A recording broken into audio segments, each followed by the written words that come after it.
The David Pakman Show at davidpakman.com.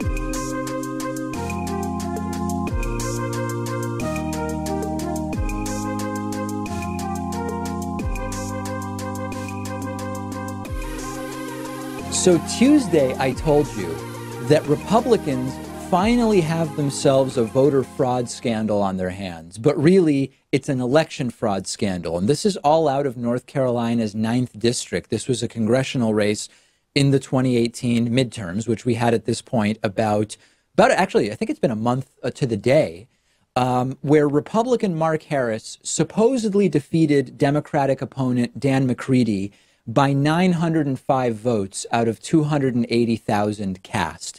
And we had reports of people being paid to pick up absentee ballots in person, illegal, reportedly handing them off to a known Republican operative, also illegal.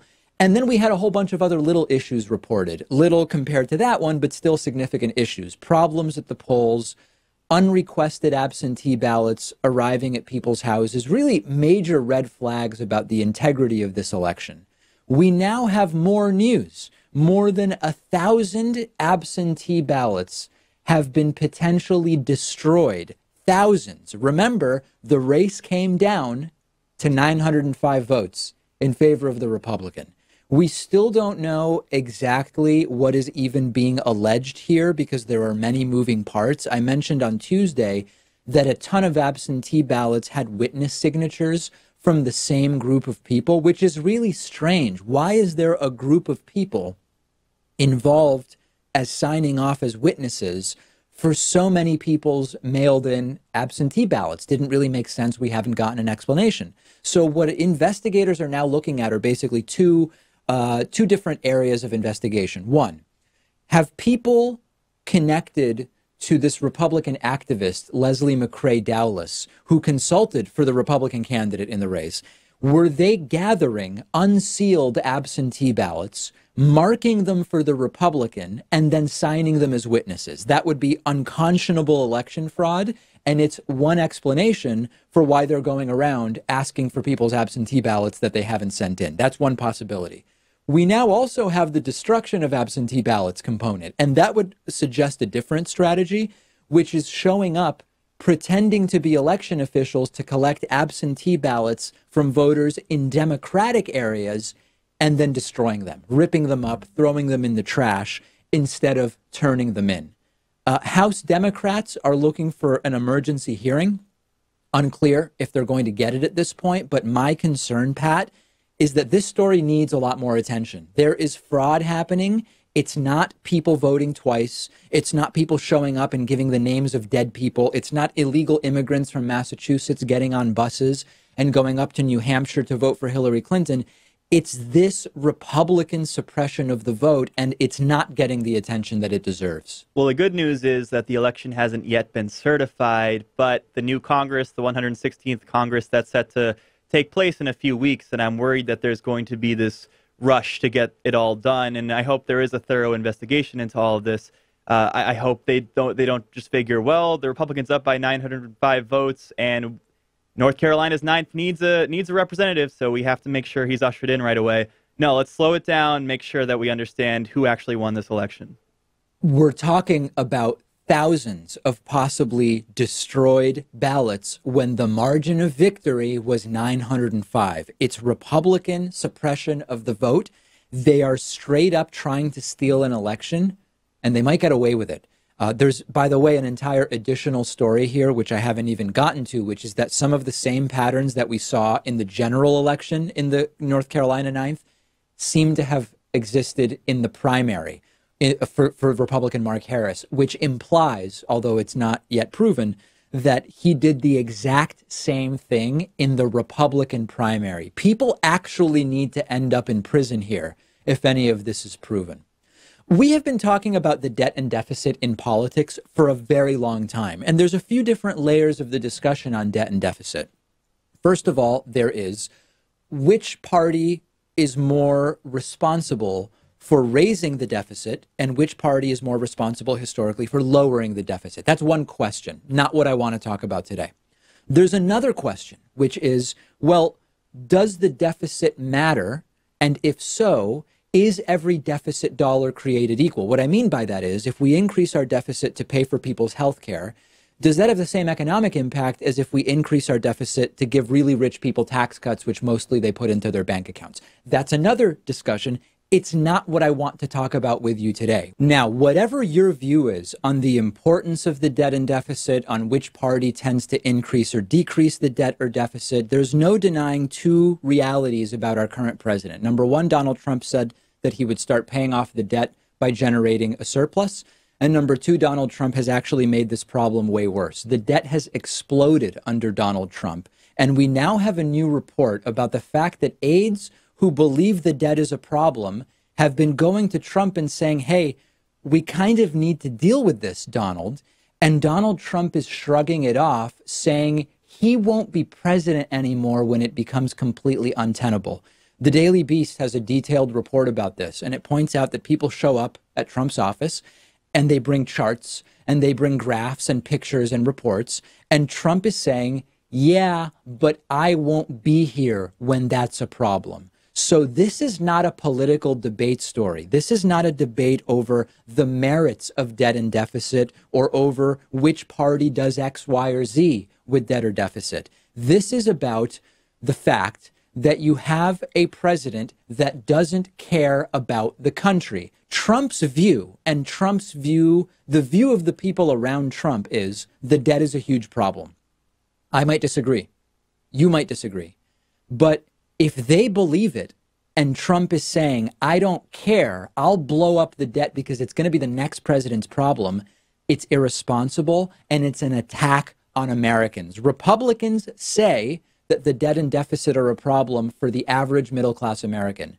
If you believe that, it's a direct attack on those people to uncaringly blow up the debt and say, I don't worry, because it's going to be the next person's problem. It is anti-American in the sense that it goes against the interests of Americans. Republicans are becoming way more brazen in admitting that they're playing politics, Pat. We talked yesterday about Republican Senator Lindsey Graham, who admitted, hey, if Mike Pompeo and Jim Mattis were Democrats, I'd say they were in the pocket of Saudi Arabia because they're denying that the Saudi crown prince was involved in the killing of Jamal Khashoggi. But they're Republicans, so I'm going to give them the benefit of the doubt. This is a sickness, but it is a sickness that will hurt you, or most of you anyway. And what's most stunning about it, Pat, is they are becoming brazen.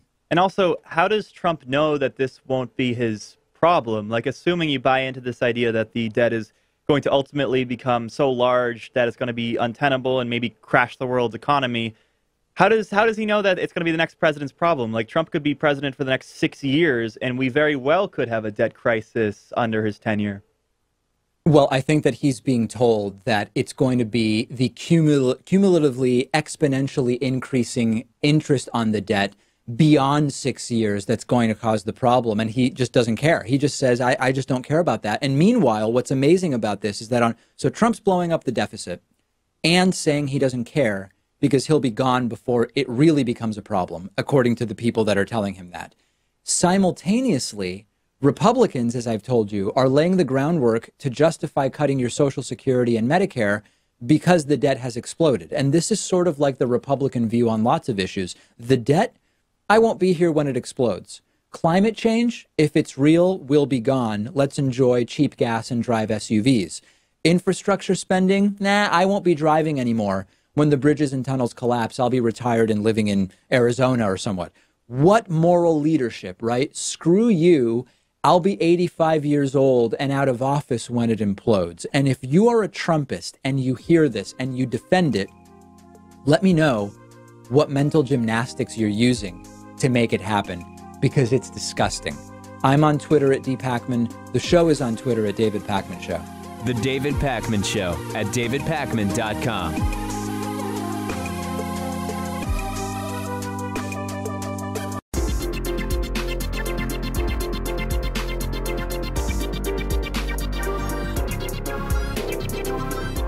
The David Pakman Show at davidpakman.com. Big thank you to Simon Windish, who is today's new member of the day. Membership, I know you've probably never heard me mention it because it comes up so infrequently on the program, but we are mostly supported by members. You can sign up at www.joinpakman.com or send a pledge of as little as $1 a month at patreon.com/David Pakman Show.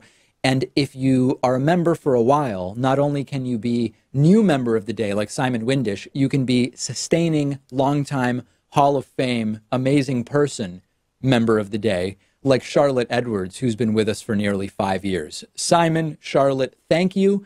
Join them at www.joinpakman.com. Okay, the David Pakman Show subreddit continues to grow. It's now up to nearly 8,000 or so subscribers, 7,700 to be exact. I was browsing some of the discussions this morning, and a few things caught my eye that I wanted to mention to you. First and foremost, there was a thread about my sort of Twitter exchange with Stefan Molyneux, which I talked about yesterday, and it references something I also mentioned, which is an argument that, quote, it's a mistake to call white supremacists. You got to get smart, people. Be one step ahead of them and call them white nationalists or simply racists. And the poster, who goes by the name John Rawls, makes the case that David made this schoolboy error when he confronted Molyneux on Twitter. David should have known better and come prepared. Molyneux's not illiterate. David should have anticipated the I'm not a white supremacist because I think Asians are smarter than whites rebuttal. Now, I know that argument is fallacious because one can be a white supremacist vis-a-vis other races, in this context, Africans and blacks. I mean, Molyneux is clearly a white supremacist vis-a-vis black people. He believes whites are superior to blacks. That's obvious. However, as a self-proclaimed empiricist, he also knows that East Asians score higher on intelligence tests than whites. So when you accuse him of being a white supremacist, he and others will say, actually, I think Asians are smarter than whites. So to preempt this, call them white nationalists or racists. And then when they say how, you simply say, this is the dictionary definition of racist or white nationalist. I did mention this yesterday, Pat, and I sort of recognized it as a mistake. But at the same time, you know, it's not as though if I said white nationalist, everybody would say, you know what, David, you're right. He would just come up with something else. But I do think that the term white supremacist, while accurate, does open the door to some of these defenses like, really, I'm an Asian supremacist because I think Asians are the smartest. Yeah, I tend to just roll my eyes at these semantics conversations, but I think he makes some good points there. Maybe calling them white nationalists is more accurate and you can preempt some of their counterpoints that way.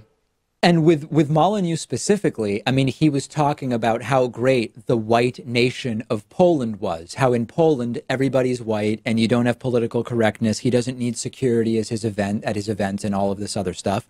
So in a sense, it may even be more accurate. Also from the David Pakman Show subreddit, I spotted a discussion about my commentary on George H.W. Bush, and user Ho231 says, Pakman tells the whole truth about George H.W. Bush. Unlike the mainstream media's glorification of the late former president, we should not ignore the whole story. Thanks for keeping it real, David.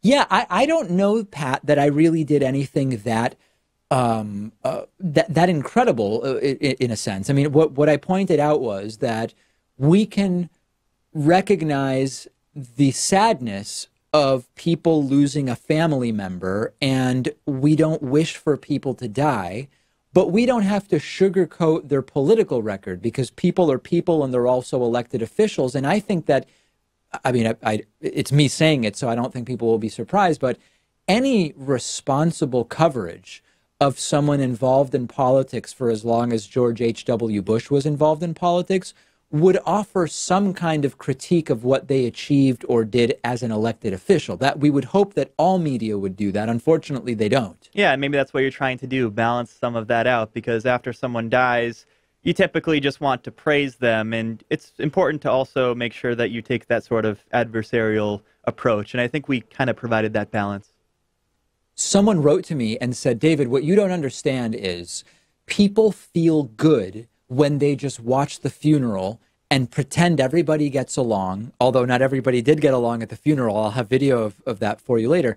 And we see the Clintons and the Obamas and the Bushes and the Carters hanging out, and they all get along. Notice I'm not mentioning the current president in that because he didn't seem to be getting along with them. People like the songs and all of the stuff. People just feel good. And there's so much in the world right now that people feel bad about, that let them have their thing. And you know what? I think that that's totally fine. The funeral itself is just a ceremony for someone who has been involved with their country, George H.W. Bush, for decades and decades and decades, and is part of a family that has been involved in politics for that long. I think that it's reasonable, Pat, not to do the political stuff at the funeral or during coverage of the funeral. But in coverage of the life of George W. Bush, I think it's irresponsible not to mention the political disasters that the guy was responsible for. Yeah, none of us are perfect, right? And you have to be able to, from a media standpoint, weigh the positives and negatives of someone's life, of someone's administration, and that's what we're trying to do. And these aren't attacks. These shouldn't be seen as, whatever. I think most of you get it. And we'll deal with the USPS closure in light of George H.W. Bush's funeral a little bit later on in the program as well. Join the discussion. It's respectful, I promise. We have moderators. Nearly 8,000 of our viewers and listeners regularly discuss politics on our subreddit at davidpakman.com/REDDIT. Okay, let's get the latest update on the Jamal Khashoggi situation, fiasco, call it whatever you want. The backstory, of course, is that after Washington Post journalist Jamal Khashoggi disappeared and was killed, we first heard from the President of the United States that it could have been anyone, it could have been rogue killers. We then saw, as the information continued to build, that in fact Saudi Arabia was aware of what was going on with Khashoggi, may have been involved in the planning of what was going on with Khashoggi, may have ordered the killing of Khashoggi. Donald Trump insisted on siding with Saudi Arabia rather than with basically every other country and our own intelligence agencies. He wouldn't accept the findings of the CIA. He wouldn't listen to the recording of the killing of Jamal Khashoggi because it's a suffering tape, as he called it. And so he's continued to sort of play coy with it, despite the pretty obviously building evidence more and more that Saudi Crown Prince Mohammed bin Salman Al Saud was directly involved. We now have another level of information, and I alluded to it yesterday talking about Lindsey Graham, although I didn't get a chance to dig into it, which is that the CIA has information suggesting that 11 times Saudi Crown Prince Mohammed bin Salman was personally in touch with the murder team, the group of people, 15 people, who killed Jamal Khashoggi before and after the killing at that Saudi consulate in Istanbul, Turkey. This is a CIA assessment that was obtained by the Wall Street Journal.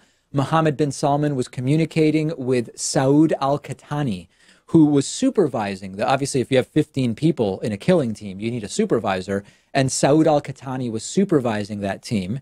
And Mohammed bin Salman, according to the CIA, was directly in touch with him. The CIA also has, as part of this assessment that Mohammed bin Salman is responsible, communication between Mohammed bin Salman and associates back in August of 2017 about how they might be able to, quote, trap Khashoggi. And it was specifically mentioned that if they couldn't lure Khashoggi to Saudi Arabia, quote, we could possibly lure him outside Saudi Arabia and make arrangements, which is number one, exactly what happened. Khashoggi ended up ultimately being killed at the Saudi embassy in Istanbul, Turkey, a different country. It lines up with the reporting that Khashoggi became a target much earlier than initial reports suggested, actually becoming a target in late 2016 when he criticized both the favorable to the Saudis and favorable to Trump perspective on Iran, and that is what initially put him on people's radar. And if Mohammed bin Salman is talking about Jamal Khashoggi back in August of 2017, that also supports that hypothesis. So Republican senators were briefed the day before yesterday by CIA Director Gina Haspel.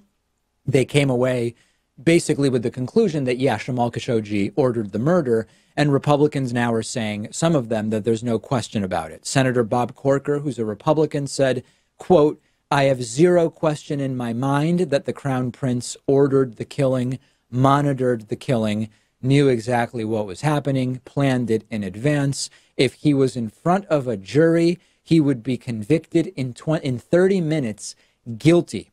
Corker says that Donald Trump's position on this issue is, quote, "unacceptable." Lindsey Graham, I already told you, says that there's not a smoking gun, there's a smoking saw, and that you have to be willfully blind not to come to the conclusion that this was organized and orchestrated by people under the command of Mohammed bin Salman. So, Pat, this is what the Magnitsky Act is for, to sanction foreign government officials and individuals implicated in human rights abuses anywhere in the world. There are countless ways that this could be used against the Saudis, and I would like to see it done.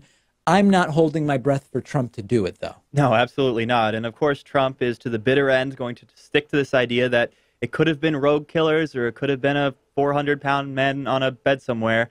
I mean, if you're going to suggest that, you got to provide some evidence. And the problem is that we have, dozens of pieces of evidence to suggest that Mohammed bin Salman was behind the murder of Jamal Khashoggi, and there's nothing really to the contrary. People who are unsure about how we would use the Magnitsky Act against Saudis maybe don't know exactly how it works. The Magnitsky list, individuals, people put on the Magnitsky list, are personally sanctioned. Okay, that means they can't come to the United States. They can't do business with American banking institutions. This would really hurt some of these rich Saudis financially, and it would also allow the United States to freeze the assets that some of these Saudis have in the United States. That could include assets that were run through, I don't know, real estate transactions involving maybe the current president of the United States, Donald Trump, and some of his companies. So you don't have to look very far, I think the point is, to figure out personal impetus for Donald Trump not to take this seriously. And that's exactly what he's doing. Make sure that you're following the show on Instagram at David Pakman Show. Follow me on Instagram while you're there at David.Pakman. Behind the scenes pictures of the studio, of the Pat Cave, of the whole thing. We'll take a quick break and be back after this. The David Pakman Show at davidpakman.com.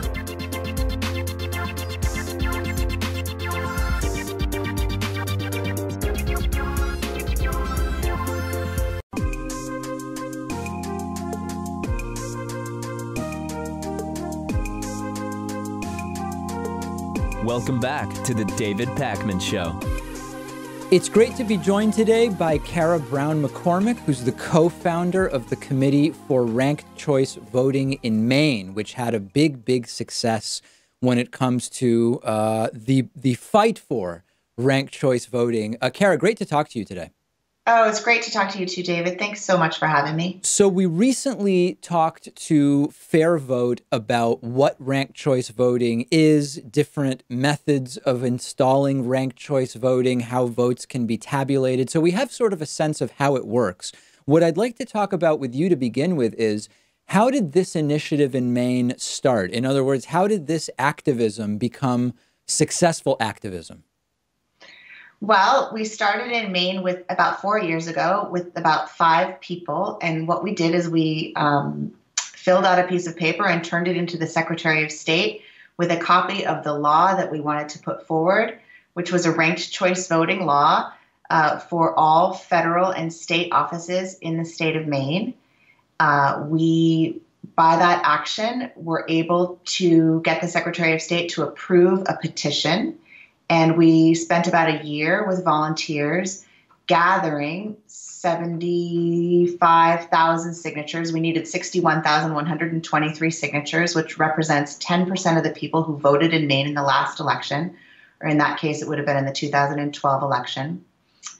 And we then had a campaign, a year-long campaign. And in November of 2016, we won ranked choice voting in Maine with the second largest vote in the history of citizens' initiatives in Maine.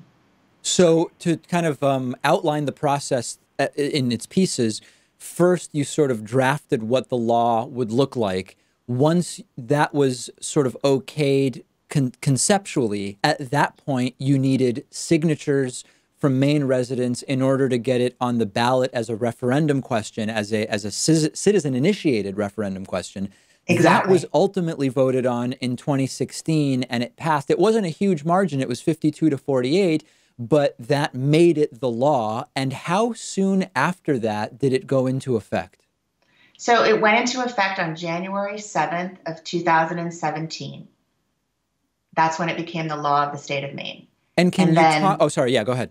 Well, I was just going to say, and then about 4 days later, we realized that the Republican state Senate president was going to begin the process of repealing the Citizens Initiative in the legislature, because a citizen's law doesn't have any more weight than a law that's created by the legislature. So it's not like just because it was a citizens initiative and we passed it into law with, the vote of the people, that it was gold plated in any way. It's just a law then like any other law. And so we wrongly assumed that we were done. And what happened over the next 10 months is really, really interesting. We fought off one repeal attempt in the legislature at the end of June of 2017, and the government was even shut down. And repealing ranked choice voting was one of the conditions that the governor of Maine put on his list of conditions for reopening up the government. It didn't get repealed then, but then on October 23rd of 2017, in a special session, a late night session of the legislature that was called specifically for this purpose, the legislature, I would say, most Republicans and some Democrats combined to repeal the Citizens Initiative. What were the reasons that they cited for their opposition to this? They, different people had different reasons for opposing ranked choice voting.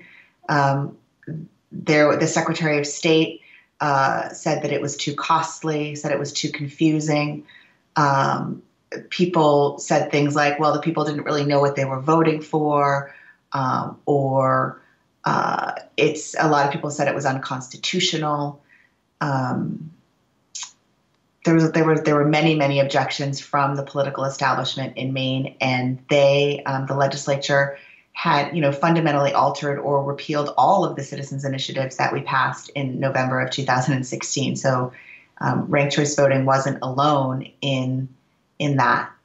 But it was the first time, I think, that a citizens initiative had been, in the history of Maine, that a citizens initiative had been sort of on its, in its whole repealed. So what's next for the movement? I mean, where do things stand now, and what is it that we should be looking to do? Well, this is really interesting. So what happened on October 23rd was that they repealed it. But that night, we watched them from the gallery repeal the law, and we launched that night on October 23rd, 2017, what's called a people's veto. So we have in our Constitution something besides just a citizens initiative. We can also take away from the legislature something that we deem repellent as a people. So in 88 days in the middle of last winter, we collected another 61,123 signatures. And we turned them into the Secretary of State on February 2nd of 2018. And we froze our original law in place by that action. And so ranked choice voting was implemented and used for the first time in Maine on June 12th of 2018. And then we voted on that same day.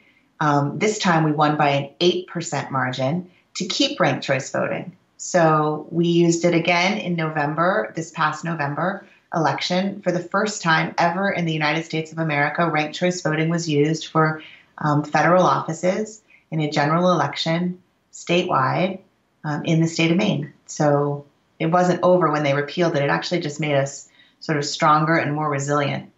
Can you talk a little bit about whether there are races? Do we even know whether there are races that would have turned out differently if ranked choice voting were not in place? In other words, would some of the recent races voted on under ranked choice, would the results have been different if first past the post were still in place? Well, I can tell you that in the 2nd Congressional District of Maine, we only have 2 Congress people from the state of Maine. We're a small state. And in the 2nd Congressional District, ranked choice voting was used. So the Republican incumbent Congressman, Bruce Poliquin, received 46% of the vote. And the Democratic challenger, Jared Golden, also received 46% of the vote. And then 2 independents ran in that race. And they both got about 12% of the vote altogether. And so, they both split the rest of that vote. And so in the first round of counting, the incumbent congressman had a margin on the first past the post. He got the most first choice votes. But once the ranked choice voting kicked in, Jared Golden emerged the winner and will be sworn into Congress at the beginning of next year. Absolutely amazing. So in other words, you, by virtue of having ranked choice voting in that race, individuals who felt more aligned with one of the third-party candidates could vote for those third-party candidates to show support, but they were not ultimately helping to elect the person with whom they most disagreed, because on the second tally, their votes transferred to the eventual winner. Yes, you totally understand. So the people who voted for the independents, more of them chose Jared Golden, the Democrat, as their second choice than Bruce Poliquin. And so Jared Golden emerged with more than 50% of the vote in the second round of counting, in the tabulation. And he was elected with a majority of the vote and with the broadest amount, the broadest number of people. And that's how ranked choice voting is meant to work. You can vote for the person that you like the most without fear of electing the person that you like the least. And the candidate who wins is elected with a majority of the people, and we hope will govern in a different way and on behalf of the broadest number of his or her constituents. Are you at all concerned about the possibility of Maine ranked choice voting being overturned in some other way? The Maine Supreme Court, questions of constitutionality, anything like that? So we're actually in court right now in United States District Court. Poliquin, when he didn't win the election, took us to court and said that the election should be thrown out, that it was an illegal election, that the federal court should immediately declare him the winner and throw out he wanted to stop the counting and have the court immediately declare him the winner. And he asked for a temporary restraining order in federal court a couple of weeks ago. The judge, who was appointed by Donald Trump just over a month ago, this was one of his first cases to be heard, he ruled against Bruce Poliquin in the temporary restraining order. He said that there were no United States constitutional issues with ranked choice voting. He allowed Bruce Poliquin's lawsuit to proceed, and yesterday we were in court for another 5 hours up in Bangor in the U.S. District Court, and the arguments were made by our side and by Poliquin's side, and we'll see. The judge told us that we should have a final ruling by next week, and we expect that the judge will rule in our favor and that the people of Maine have a right under the United States Constitution to choose the way that we elect our leaders, and we look very much forward to that decision because hopefully it will pave the way. If other people in other states want to bring ranked choice voting to their politics, that court decision will help them do it, because ranked choice voting is not unconstitutional. You mentioned other states. Where else should people be looking now for the strongest initiatives to do ranked choice voting at the state level? So I think that's a question, that's sort of yet to be answered. I know that in Massachusetts and in Wisconsin, there are some efforts, and for sure in the state of Minnesota. Minnesota has ranked choice voting in both Minneapolis and St. Paul, And there's a fabulous organization there called Fair Vote Minnesota, and a woman called Jean Massey who's leading an effort there, which I think is very, very strong because they already use it in two of their biggest cities in the state. And, the reason why Maine had such a good chance to get ranked choice voting, although it was a huge struggle, is because we use it in the city of Portland, Maine. And so we've used it in the city of Portland, Maine since 2011. So it wasn't a completely foreign concept to the people here. Can you talk a little bit in the last bit of time we have left, what other policy coupled with ranked choice voting do you think would most significantly change or improve upon some of the problems we have in the United States? So would it be ranked choice voting coupled with, for example, public financing of elections? Would it be ranked choice voting coupled with a repeal or undoing of Citizens United, for example? Or, I mean, really, whatever it is, what other policy could build on ranked choice voting to really improve the democratic process? So I think that ranked choice voting is the most stunningly right idea for the times that we find ourselves in. Our politics are polarized, yet we agree on much, much more than we disagree on. And so I think that if we were to have ranked choice voting in our elections, that there would be less of a need to, I think that other things will work themselves out because of ranked choice voting. But of course, important to get money out of politics. Of course, gerrymandering is overturning Citizens United. Those are things, that I personally support. But I think that ranked choice voting as a reform will necessarily lead to all of the other reforms because it fixes something structural that's beneath the rest of the politics, and it opens things up in a way that's very, very powerful. It's a terrific reform. We're really proud of what we did in Maine, and we hope that we pave the way for other people in other states to take it on and to run with it. And anybody who's watching, please come to our Facebook page, the Committee for Ranked Choice Voting, and let us know who you are, and we'll see if we can help you. Absolutely fantastic stuff. We've been speaking with Cara Brown-McCormick, co-founder of the Committee for Ranked Choice Voting in Maine. Cara, thank you so much for talking to me today. Thank you, David. Thank you for having me and for getting the word out. Take care. The David Pakman Show at davidpakman.com.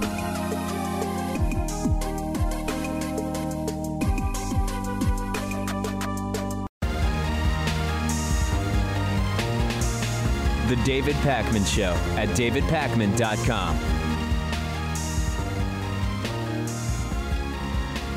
I have a special treat for you today, and it's of the tables being turned on the bully. As many of you know, I relish and thrive on social awkwardness, and yesterday we had it in droves on the national stage, and we're going to look at it together today. And when I say the tables were turned on the bully, I mean, of course, Donald Trump. Donald Trump, who bullies everyone on Twitter, in person, threatening people with prison, making fun of their disabilities, making fun of their appearance, threatening them with getting them fired, all of that stuff. He's the quintessential bully. The tables were very much turned yesterday at George H.W. Bush's funeral at the National Cathedral in D.C. I was sort of watching this off and on as I prepared yesterday's show. And at one point, Donald Trump seemed to be sleeping, which we'll get to later. But at all times, Donald Trump looked completely miserable because he was the odd one out among adults, quite frankly. He was the loser beta, not respected or even acknowledged by some of the people that were there. And when Donald Trump first walked in, he walked over to where all of the presidents were sitting, and President Obama very graciously greeting Melania Trump. Donald Trump immediately sort of unsure how to handle himself, and he shakes Barack Obama's hand, and Barack Obama sort of looks lukewarm. Michelle Obama straight up looks disgusted with him. And then the Clintons don't even look over or move. Bill and Hillary Clinton look like statues as Donald Trump enters. The Carters don't even care about Trump one way or the other. They're checking their watches and looking at the program. They're not even considering interrupting what they're doing to greet Donald Trump. And it was delightfully awkward. And why should they be nice to Trump? This goes beyond common courtesy, right? Trump was the leader of the birther movement against Barack Obama and slams him daily. Trump said Hillary Clinton should be in prison and considered directing the Justice Department to prosecute her. He's called Jimmy Carter the second worst president ever behind Barack Obama. So what I say, Pat, is good for them. Trump looked just as miserable there as he did in Argentina among world leaders who act like adults and simply don't see Donald Trump as an adult at their level. I say good for them because they're doing what the rest of the world is increasingly doing, which is they see Trump as a joke, as a sort of inconvenience that is there, plain and simple. If it was anyone else, I would sort of feel bad. It's like this person's not being part of the community. He's not let in the club. But Donald Trump deserves it, so I don't feel bad at all.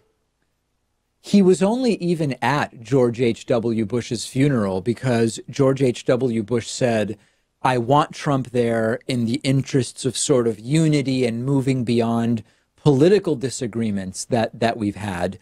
But do you think that the other people there want him there? This is some of the best video I've seen in a long time. And if we can put it back up once more, Pat, just to look at it again, pay particular attention, not just to the looks on the president's and wives' and spouses' faces, but look at how Donald Trump just looks miserable to be there. No, I guess I have to say, even Dick Cheney looking at him like, what species are you, my friend?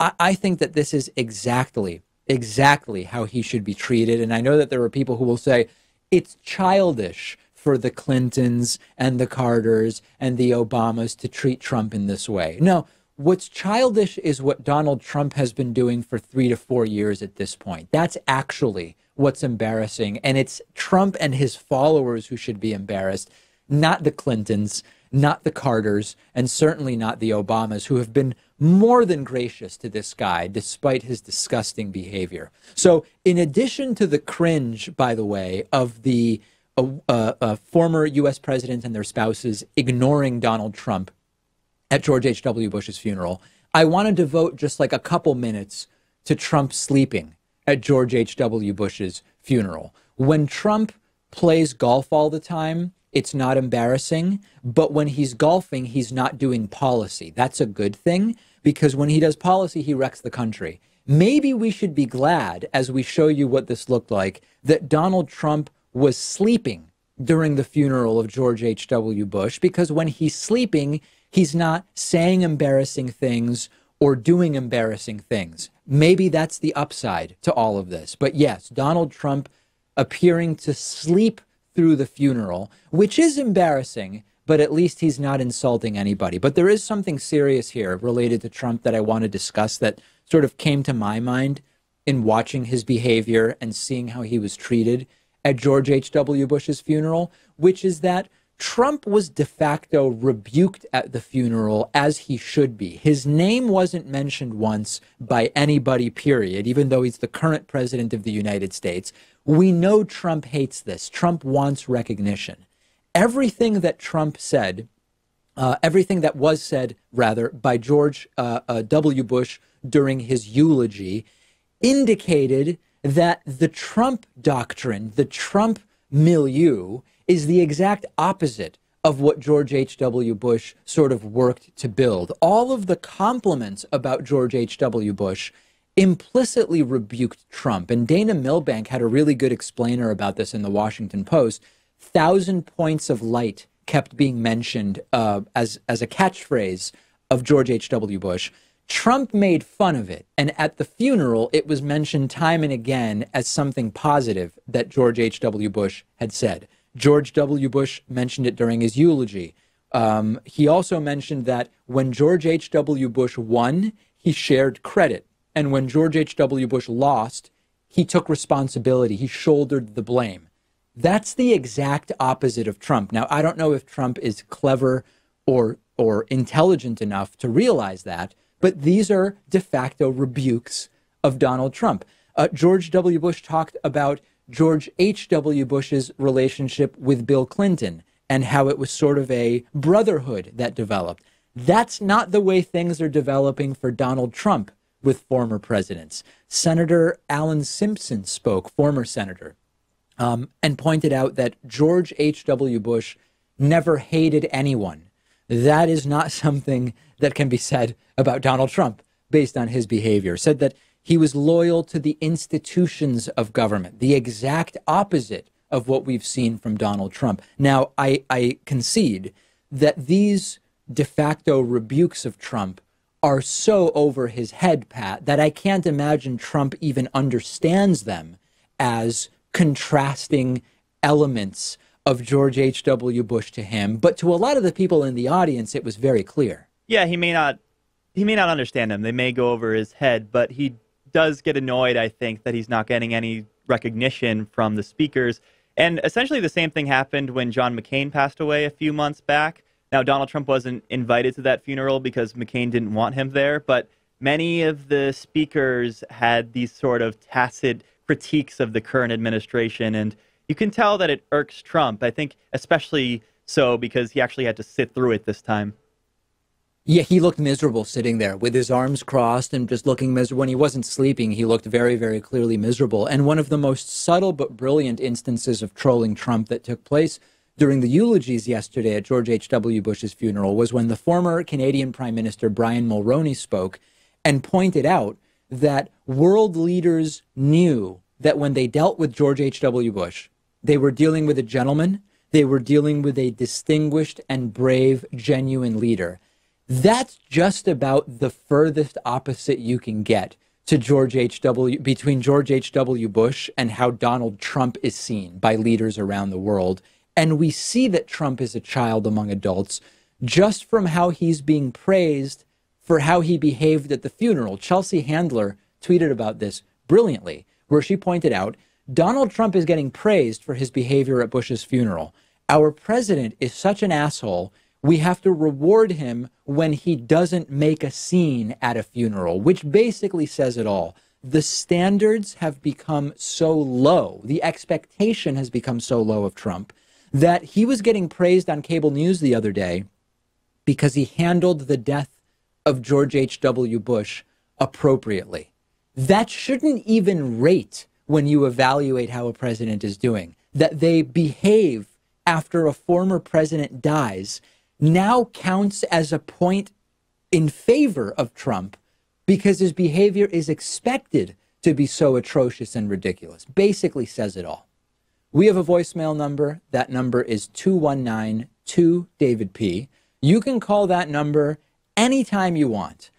Here is a question that came in overnight about what will happen when Jimmy Carter passes away. Take a listen to this.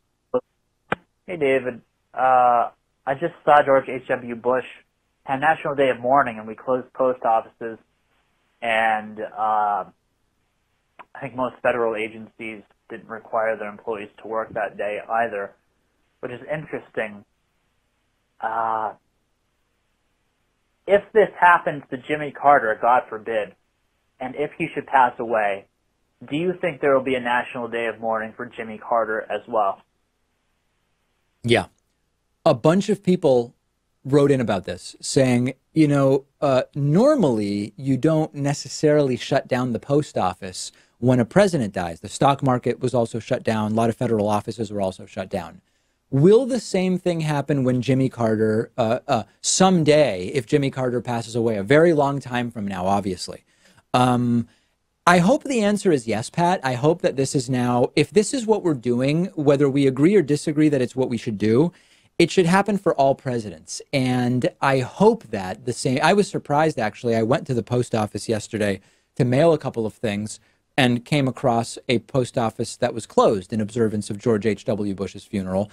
If we're doing it for George H.W. Bush, it should happen for all presidents, regardless of political party, and hopefully it will, although these are sort of one-on-one decisions that individual decisions that are made based on whoever is in the White House and the administration at the time of a past president's passing. So there's no guarantee that all passings will be handled in the exact same way. Hard to argue against keeping consistent, I guess. I mean, the last president who passed away was Gerald Ford, and that was some 12 years ago. So it's just kind of been a while since we've had to go through an experience like this.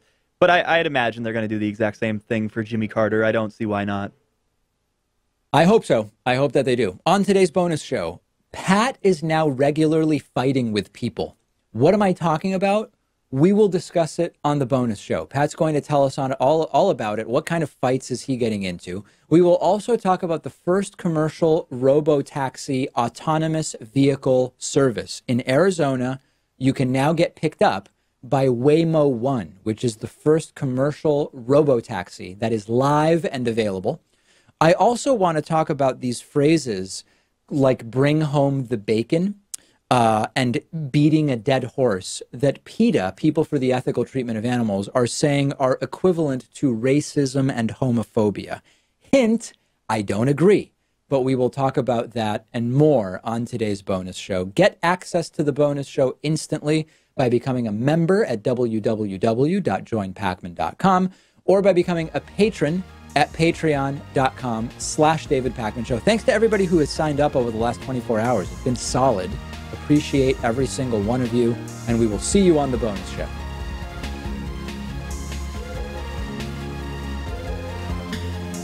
The David Pakman Show at davidpakman.com.